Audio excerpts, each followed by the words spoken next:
Eu assisti O Conto da Aia, toda a série, 6 temporadas, 66 episódios, e eu saí de lá com raiva. Mas não com a raiva que eles queriam que eu sentisse, porque existe uma raiva que essa série foi construída para plantar em você, e existe outra raiva que ela acidentalmente plantou em mim.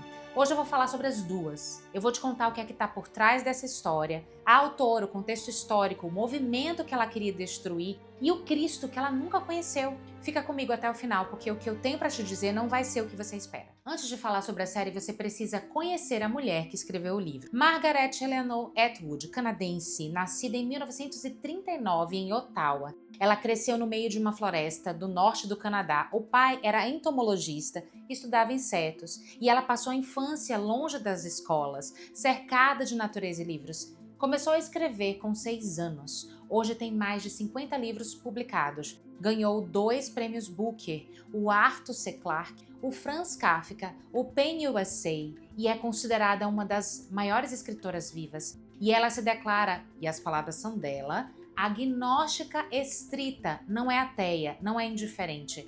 Agnóstica estrita significa que ela acredita que a existência de Deus é fundamentalmente inconhecível. Não apenas que ela não sabe, mas que ninguém pode saber. Guarda esse detalhe, porque ele vai importar muito daqui a pouco. Em 1985, Atwood estava em Berlim Ocidental. Ela estava com os olhos voltados no que acontecia nos Estados Unidos. Ela começou a escrever O Conto da Aia naquele mesmo ano, e não foi por acidente. Para entender o livro, você precisa entender o momento. Nos anos 60, os Estados Unidos viveram uma transformação cultural sem precedentes. Em 1960, a pílula anticoncepcional foi aprovada. Em 1962, a Suprema Corte retirou a oração das escolas públicas. Em 1963, a Revolução Sexual estava em pleno movimento. Em 1973, no caso Roe vs. Wade, a Suprema Corte legalizou o aborto em todo o país. E em paralelo a isso tudo, revolução feminista, movimento pelos direitos LGBT, liberalização dos costumes, avanço do que os conservadores chamavam de humanismo secular nas instituições.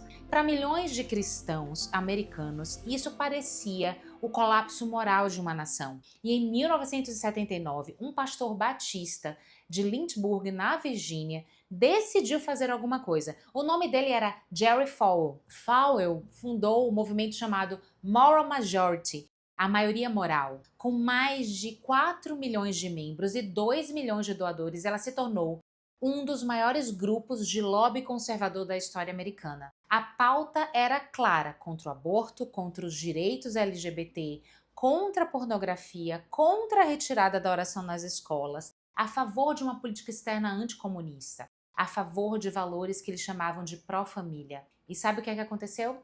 Funcionou. Em 1980, Ronald Reagan foi eleito presidente com o apoio maciço dos evangélicos. Reagan publicou em 1983, enquanto ainda estava no cargo, um livro inteiro contra o aborto. Os assessores ficaram com medo da repercussão política. Reagan falou: "Pode ser que eu não seja reeleito, mas vamos publicar agora." E foi exatamente esse movimento que Margaret Atwood queria atacar.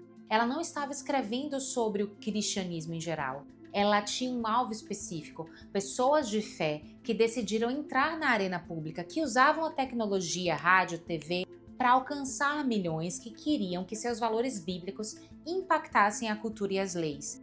Isso assustou Atwood. Ela respondeu com uma distopia. O que é o Conto da Aia?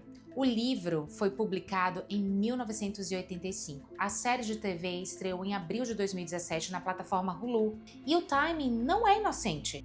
Abril de 2017, 3 meses depois da posse de Donald Trump. A produção começou no final de 2016, durante a campanha.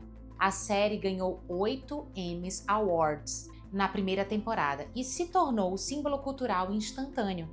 Mas o que é que ela conta? A história se passa nos Estados Unidos, ou melhor, no que sobrou dele. Um grupo chamado Os Filhos de Jacó, referência direta ao Gênesis, assassinou o presidente e os membros do Congresso, suspendeu a Constituição e criou a República de Gilead. Outra referência bíblica, a Gênesis 31 e ao profeta Jeremias. Nesta nova ordem, mulheres perderam todos os direitos. Não podem trabalhar, não podem ler, não podem ter propriedade, não podem ter conta bancária. A sociedade ela é dividida em castas rígidas. Os comandantes, a elite masculina que governa. As esposas, mulheres da elite, mais subordinadas aos maridos.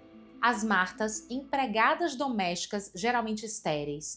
As econo-esposas, esposas de homens de classes mais baixas. As aias, mulheres férteis, capturadas, escravizadas para gerar filhos para os comandantes. E as não-mulheres, as que se recusam.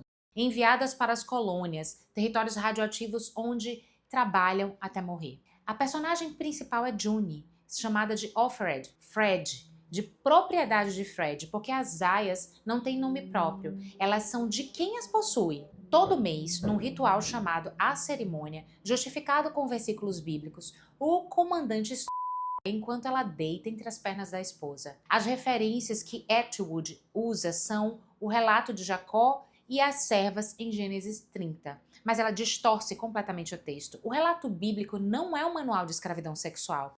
É uma narrativa histórica de um povo em contexto específico. A Bíblia descreve muita coisa que não prescreve, mas Atwood ela não faz essa distinção. A série ela tem 6 temporadas, 66 episódios e vai do horror de Gilead até a libertação de Boston, passando por fuga, resistência, vingança, trauma e reconstrução. A protagonista, June, interpretada por Elizabeth Moss, é a mulher que recusa ser quebrada, que planeja, que resiste, que faz alianças improváveis e, no final, registra a própria história. O nome da obra inteira é a voz dela, O Conto da Aia. Eu preciso ser honesta com você até agora. Quando eu assisti essa série, eu senti raiva dos comandantes, raiva genuína, raiva visceral. A forma como as mulheres eram tratadas, separadas das filhas, dos maridos, dos nomes, de si mesmas, me perturbou profundamente. As cenas de violência e de abuso ritualizado são pesadas demais. Há pessoas que relataram trauma depois de assistir esse seriado, e eu entendo. Tem coisas nessa série que doem e que devem doer, porque o que ela retrata é opressão, controle do corpo feminino, o uso da religião como ferramenta de poder. Isso existe no mundo real. Não necessariamente da forma como a série pinta, mas existe. E foi aí que eu precisei parar e fazer uma pergunta. Isso aqui que eu tô vendo tem alguma coisa a ver com o Cristo que eu conheço? Não. Absolutamente nada. Mas eu entendo por que alguém pode assistir a isso e sair com raiva de cristão. Porque talvez você já tenha um cristão que se parece com alguém de Gilead. Aquele que julga, aquele que rotula, aquele que usa o versículo como porrete. Aquele que te olha de cima, aquele que te deixa saindo da igreja mais pesado do que entrou. Eu já encontrei esses cristãos, eu já convivi com eles e eu entendo o que é que eles fazem com a fé de uma pessoa. Tem um vídeo de um pastor adventista que está circulando na internet que me tocou muito ao preparar esse vídeo. Ele fala sobre os extremistas dentro da própria igreja, os que se colocam num pedestal de santidade, os que constroem uma lista infinita de regras e ficam medindo todo mundo por ela. Os que passam mais tempo criticando do que anunciando Cristo. Eles citam um texto de 1890, escrito há mais de 100 anos, que descreve exatamente o que a gente vê hoje nas redes sociais. Se aceitassem muitos os pontos de vista que vocês estão pregando e agissem baseados nisso, veríamos uma das maiores excitações fanáticas jamais testemunhadas. Mais de 100 anos atrás. E parece que foi escrito ontem. Porque o legalismo não é novo. E ele existe dentro da igreja, tanto quanto fora dela. Eu já vivi isso. Já estive perto de cristãos que me faziam sentir que eu nunca seria suficiente. Que qualquer passo em falso me colocava no lado errado de Deus. Que a fé era um peso, não uma bênção. E sabe o que é que me tirou disso tudo? Não foi abandonar a fé. Foi entender que esse cristão e o Cristo da Bíblia não são a mesma coisa. Gilead não é ficção pura. Gilead é o retrato extremo do que acontece quando o legalismo assume o poder, quando a religião vira instrumento de controle, quando os homens colocam o nome de Deus a serviço do próprio ego. E isso é real, sim, mas não é o cristianismo, é a distorção dele. Agora eu preciso falar de algo que muita gente prefere evitar. A série ela foi lançada em 2017, no começo do governo Trump. A continuação em livro saiu em 2019, anos antes da eleição de 2020. A temporada final estreou em abril de 2025, meses depois do retorno de Trump. Isso não é coincidência de calendário, isso é estratégia. E nos protestos americanos, mulheres se vestiram de aia em frente ao Congresso, em frente a clínicas de saúde, em audiências legislativas. O traje vermelho e o chapéuzinho branco viraram símbolo oficial dos protestos feministas contra o conservadorismo cristão. Eu entendo o medo que está por trás disso. O medo de que a fé seja usada como ferramenta de poder é legítimo. A história prova que isso acontece. A Inquisição aconteceu, as cruzadas aconteceram, comunidades ultraconservadoras que oprimem mulher em nome de Deus existem hoje. E esse medo não é irracional, mas eu preciso te fazer uma pergunta honesta. Quando você veste o traje da aia num protesto político, você está lutando contra a opressão real de mulheres reais? Ou você está usando um símbolo cultural para demonizar um grupo inteiro de pessoas baseado no pior estereótipo que existe delas? Porque tem cristão sendo instrumentalizado pela direita, usando Deus para validar poder político, confundindo o partido com o reino de Deus, colocando a bandeira do candidato acima da cruz. E tem cristãos sendo usados como vilões pela esquerda, sendo pintados como inimigo de toda liberdade, como se fé e democracia fossem incompatíveis. E no meio disso tudo, o verdadeiro seguidor de Cristo está tentando entender o que é que a Bíblia diz. Não o que o partido diz, não o que a série diz, não o que o algoritmo quer que você acredite. O que a palavra de Deus diz. Tem um pastor, o pastor Rodrigo Silva, ele é um cara muito coerente, a gente é da mesma fé. Ele disse que evitar completamente a política pode ser um endosso involuntário de um status quo injusto. E deu um exemplo que eu não consigo tirar da cabeça. Imagine se você não se posicionasse politicamente lá na Alemanha nazista na época de Hitler. Você estaria favorecendo que o nazismo continuasse. Omissão também é uma posição. Mas ele disse também, e isso é o que eu carrego comigo, que a pergunta não é se o cristão deve ter consciência política, a pergunta é como. E a resposta bíblica é clara. Buscai primeiro o reino de Deus, não o partido, não o candidato, não a causa. Primeiro o reino de Deus. Quando você inverte essa ordem, quando a política começa a ditar a teologia, você perdeu o eixo. E Gilead se torna possível não porque cristãos assumiram o poder, mas porque qualquer ser humano que coloca o próprio interesse acima de Deus pode construir uma Gilead de qualquer ideologia, de qualquer partido, de qualquer religião. Agora eu preciso nomear uma coisa que me incomoda profundamente, eu vou fazer isso com respeito, mas vou fazer. Margaret Atwood escreveu um livro sobre o horror do controle do corpo feminino, sobre mulheres reduzidas à função reprodutiva, sobre a negação da identidade, da voz, da escolha. Em 2020, ela assinou uma carta aberta com mais de 100 autores progressistas declarando apoio ao transgenerismo e ao não binarismo. Pensa comigo, a mesma mulher que passou décadas denunciando a escravidão reprodutiva feminina apoia uma ideologia que diz a meninas de 12, 13, 14 anos que o corpo em que elas nasceram está errado, que apoia intervenções hormonais e cirúrgicas irreversíveis em crianças e adolescentes. Ela se preocupa com o controle do corpo da mulher quando esse controle vem do conservadorismo cristão. E não se preocupa quando esse controle vem de uma ideologia que diz a uma criança: seu corpo não é seu, é um erro que precisa ser corrigido. Você pode discordar da minha posição sobre isso.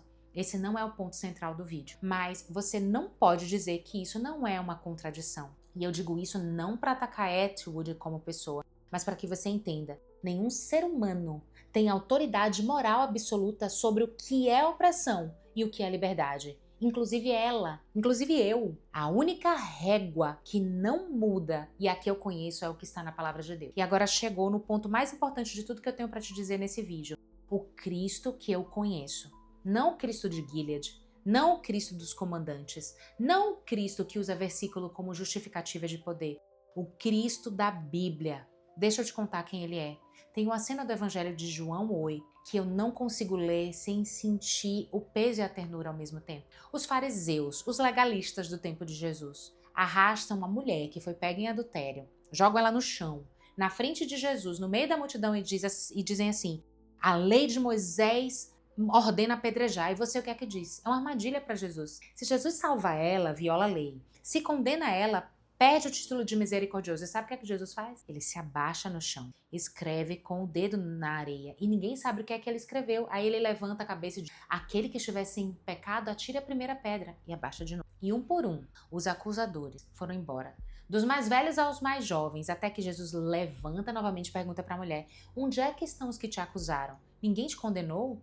Ela diz: ninguém, Senhor. E Jesus diz: eu também não te condeno. Vai e não peques mais. Esse é o Cristo que eu conheço. Ele não ignora o pecado.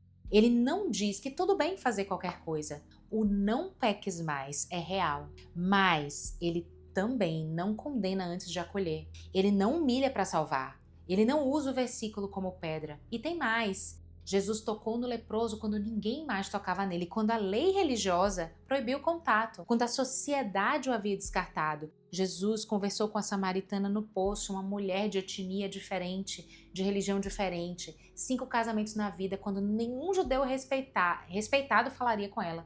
Jesus chamou Zaqueu, cobrador de impostos mais odiado da cidade, o traidor, que enriquecia às custas do próprio povo para ser o seu anfitrião para jantar. Jesus perdoou Pedro, que o negou 3 vezes na noite mais importante de sua vida. Jesus acolheu a prostituta que ungiu seus pés com perfume e os enxugou com os cabelos, enquanto os religiosos da casa murmuravam de escândalo. Esse Cristo não força, ele convida, ele bate a porta. Se você quiser abrir, ele entra. Se não quiser, ele respeita. Não tem cerimônia forçada, não tem comandante, não tem Gilead. O que tem é um convite e a liberdade real de dizer sim ou não. Mas agora eu preciso ser clara sobre uma coisa.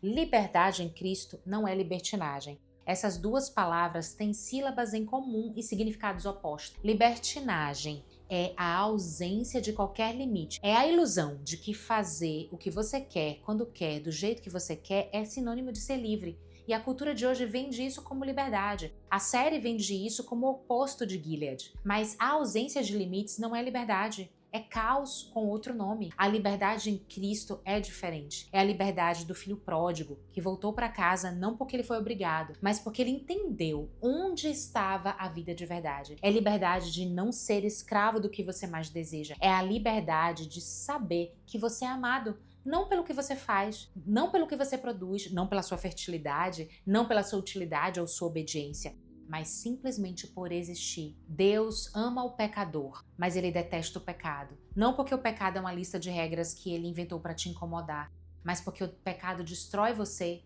destrói os outros, destrói relacionamentos, destrói aquilo que você mais quer construir. E Deus, que é Pai, não quer ver um filho seu destruído. Então, quando Jesus diz, não pequeis mais, ele não está criando Gilead, ele está fazendo o que qualquer pai amoroso faz, te dizendo a verdade sobre o que te machuca. A diferença é que ele não te obriga, ele te convida e depois ele te deixa viver para escolher. Se você chegou até aqui e ainda está com raiva de cristão, essa mensagem é especialmente para você. Talvez você tenha vivido algo real com a comunidade cristã. Talvez alguém tenha usado a Bíblia para te machucar. Talvez você tenha sido julgado por quem você ama, por escolhas que fez, por quem você é. Talvez alguém tenha dito que você vai para o inferno com um sorriso no rosto. Talvez a igreja que você frequentou tenha sido mais Gilead do que graça. Essa dor é real. Ela não desaparece porque eu disse que Atwood distorceu o texto bíblico.